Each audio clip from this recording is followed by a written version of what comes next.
tivesse. Seria melhor. Na minha cidade, eu faço parte de uma organização chamada Grupia. A Marisa e o Marcos conhecem.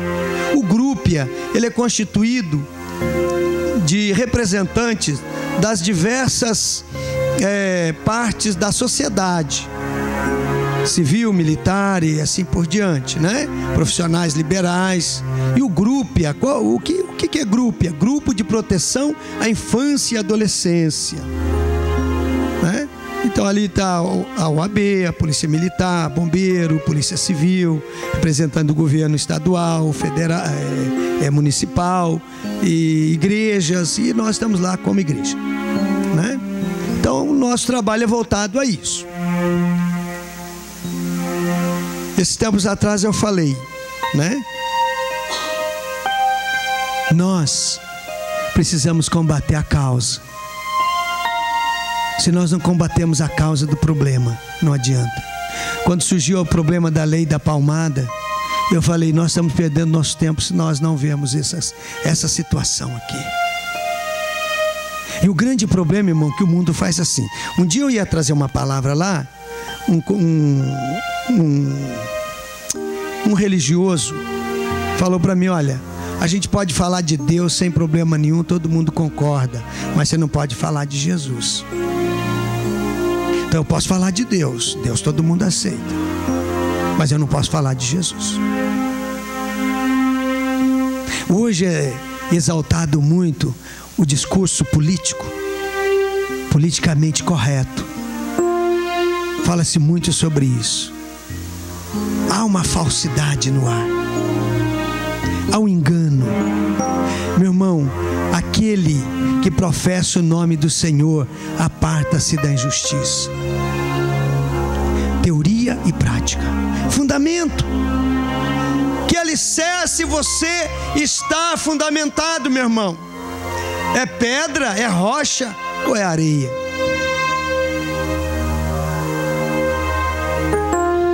Na areia não vai haver resistência quando vier a tempestade. Por que nós vemos, irmãos, homens de Deus, mulheres de Deus, passando por lutas, por dificuldade? Você olha para ele, meu irmão, ele está alegre, está contente, como se nada o atingisse. Aí você fala, meu Deus, mas esse camarada, ele é feito do quê? De pedra? Ele é feito do quê? O que tem nele? O que faz ele vencer? Meu irmão, quando você vive na verdade, quando você vive na verdade, estas coisas te beneficiam. Você permanece de pé, você não vai cair, porque você está firmado na verdade, que é Jesus. Agora o mundo não vai prevalecer, meu irmão. Às vezes eu fico perguntando, tem pessoas que não gostam, porque nós falamos assim muito incisivamente, né? Tem pessoas que não gostam. Na última reunião que tivemos lá, uma pessoa lá falou, olha, representante de um órgão importante ali da cidade, disse, mas eu não vejo, tem muita gente boa ainda, não sei o quê. Eu falei, de fato, tem muita gente boa, por isso que nós estamos aqui tentando ajudar. Mas não se engane, querida, isso aqui, ó, está preparado, é para o fogo. Eu não falei isso para ele, né? Senão eles iam me apedrejar lá, e nem era o caso também.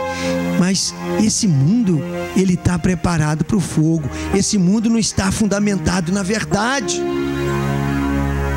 O mundo não está firmado na verdade. Por isso que você é diferente. Você chega na empresa, eles olham, quem é aquele homem, quem é aquela mulher? Alguns já viram a cara, nem olha, porque não aguenta a luz que há em você. Não consegue ficar perto. Ele de cara falou, olha, eu não conheço essa pessoa, mas eu não gosto dela. Eu não gosto, mas não pode gostar mesmo. Glória a Deus por isso, né? Outros, meu irmão, quer beijar a sua mão. Eu fui chamado para ir numa empresa essa semana. Não conhecia a pessoa. nunca tinha visto, não conhecia o lugar. Através de uma senhora crente lá da igreja, trabalha lá, a patroa dela chegou e disse: olha, teu pastor, ele dá a bênção, ele vem assim na empresa e tal. Eu disse: sim, eu vou falar com ele. Aí falou, eles foram me buscar, eu fui, né? A mulher chamou todos os funcionários da empresa, uma empresa grande, todo mundo parou o trabalho para ser abençoado ali, né? Tem pessoas que vão beijar a sua mão porque você tem Jesus, mas tem pessoas que vão virar a cara para você porque você não concorda com o estilo de vida pecaminoso, errado que ele está acostumado a viver. A igreja, querido, foi chamada para fazer a diferença. Esta igreja está aqui porque o Senhor colocou esse endereço aqui no mapa da eternidade e diz que aqui teria um povo que iria louvar e glorificar o nome dele e que a presença dele ia se manifestar neste lugar. Eu não sei se o vizinho da direita, da esquerda, de frente ou de trás são convertidos, mas este povo, se não for, meu irmão, um dia esta igreja que Deus colocou aqui vai ser testemunho contra elas. Quando o Senhor te colocou num determinado lugar, Ele te colocou lá porque Ele disse: eu firmei esse homem, essa mulher na rocha, e vai dar fruta aqui, vai ser bênção. Então, querido, as coisas de Deus não podem ser teorizadas, precisam ser vividas. O mundo precisa de uma igreja que viva a palavra de Deus, às vezes que fale até menos, mas que mostre através do exemplo de vida.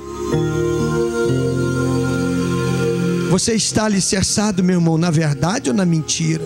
Se é na verdade, você tem que fazer a diferença. A sociedade moderna é construída sobre um alicerce falso que não resistirá à tempestade quando ela vier. O modelo dessa sociedade atual é este: riscou Deus do seu vocabulário. Não existe Deus, cada um faz o que quer. Suprimiu a verdade pela mentira. Sociedade atual desses dias. Quando Paulo escreve aqui aos Romanos no capítulo 1, e eu vou economizar aqui, você vai entender muito bem, porque você tem discernimento espiritual, tá? Você vai ler depois Romanos 1, do 18, né, até o 2, versículo 16. Você vai compreender o que eu quero dizer aqui. Diz assim: do céu se manifesta a ira de Deus sobre toda a impiedade e injustiça dos homens que detêm a verdade pela injustiça, visto que o que Deus se pode conhecer nele se manifesta porque Deus lhes manifestou. Tá? Aí você vai um pouco mais à frente, nesse mesmo texto você lê o 25: mudar a verdade de Deus em mentira e honrar e servir a criatura em lugar do Criador, que é bendito eternamente. Amém. Suprimiu a verdade pela mentira. A sociedade que nós estamos vivendo hoje. Tudo que o mundo quer fazer é legalizar, totalmente contra a vontade de Deus. Nós precisamos, querido, defender a verdade. Eu vou dizer uma coisa: não basta ser crente, meu irmão. Nós estamos vivendo um tempo que você tem que ter um chicote na mão. Você vai entender a figura, né? E dar chicotada, chegar na casa de Deus e dar chicotada nos cambistas. Ou seja, em outras palavras, não adianta só nós servirmos ao Senhor e ficar igual vaca de presépio para as coisas erradas que estão acontecendo. Nós temos que zelar pela palavra de Deus. Zelar. Tem que zelar pela palavra de Deus, né? Eu acho interessante, irmãos, o rei Uzias era um homem de Deus, um homem tremendo de Deus, que Deus usou ele tremendamente para a nação, né?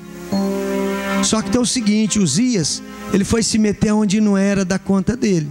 O que aconteceu? Ficou leproso. Mas antes disso, o sacerdote chegou e disse para ele, quando ele quis oferecer sacrifício, disse: Uzias, esse negócio aqui não te pertence não. Isso aqui não é para você. Você é rei. Aqui é a função do sacerdote. O que o sacerdote estava fazendo? Zelando. estava zelando. Nós precisamos zelar pelas coisas de Deus, né? A igreja, irmãos, ela está aqui, e Deus colocou homens, mulheres, que são vasos nas mãos dele, para que estes conduzam esse povo para o céu. A igreja é um trabalho de equipe, é um conjunto. Nós precisamos ter muito nítido na nossa mente a graça e a misericórdia de Deus que nos alcançou. Mas isso não quer dizer nós levarmos as coisas relaxadamente, porque nós estamos fundamentados na verdade. Como que nós vamos resistir? Como a igreja vai vencer se ela não estiver na verdade? Ela vai ser destruída com o mundo. Irmãos, eu tinha muita coisa a dizer, mas o nosso tempo aqui já tem passado, e eu vou resumidamente falar algumas coisas. O modelo da igreja foi construído sobre Jesus Cristo. Ele não pode ser modificado. Paulo diz: ninguém coloca outro fundamento além do que já foi posto, que é Jesus. O que não está ligado a Jesus não serve para nós. Este é o ponto. Não pode ser adaptado. Não faça adaptações na obra de Deus. Não se faz concessão. É preto no branco, meu irmão. Se ensina ou não, ou é ou não é. Nós precisamos viver essa verdade. Nós não queremos ser mais santo do que ninguém, não. Que nós queremos viver a graça de Deus, a misericórdia dele, fazer vereda direita para os nossos pés. E ela vai sobreviver, a igreja, diferente do mundo. Jesus falou: as portas do inferno não prevalecerão contra a minha igreja. O mundo vai ser destruído, mas a igreja vai permanecer, né? Eu quero resumir aqui, né? Todo projeto de vida que despreza a vontade de Deus está desde seu início fadado ao fracasso. Vai lá no Salmo 1. Pode ser o melhor projeto de vida que você tenha, mas, queridos, vamos aprender uma coisa: Jesus tem que estar no centro. Jesus precisa estar no centro. Se não tiver Jesus, não serve, não presta nenhuma proposta. Não se engane. Estamos falando de fundamento. Jesus precisa estar no centro. Bem-aventurado o varão que não anda segundo o conselho dos ímpios, antes tem o seu prazer na lei do Senhor, e na sua lei medita de dia e de noite. Será como árvore plantada junto a ribeiros de água, que dá o seu fruto na estação própria, as folhas não murcham, e tudo que fizer prosperará. Aleluia! Viver numa dimensão de Deus, não se engane. O mundo tem um caminho, a igreja do Senhor tem outra. Ela está no contrafluxo. Por isso que é difícil. Você já tentou passar uma multidão, né? A multidão vem de lá, você vai daqui para lá. E aí você tem que entrar no meio e vai, e luta e tal. Por quê? Você está no contrafluxo. Por isso que é difícil muitas vezes ser crente, ser fiel, mas vale a pena, querida. Vale a pena, você tem fundamento, né? O Senhor te chamou. Existe uma proposta de vida eterna para você, né? Existe uma proposta, não se engane. Tempestades faz parte da vida. Jesus não ocultou isso de ninguém. Então vamos aprender aqui. Nós, querido, por muitas tribulações, como Paulo diz, né, devemos entrar no reino de Deus. Tá, isso tem na Bíblia? Tem. Atos 14, 22.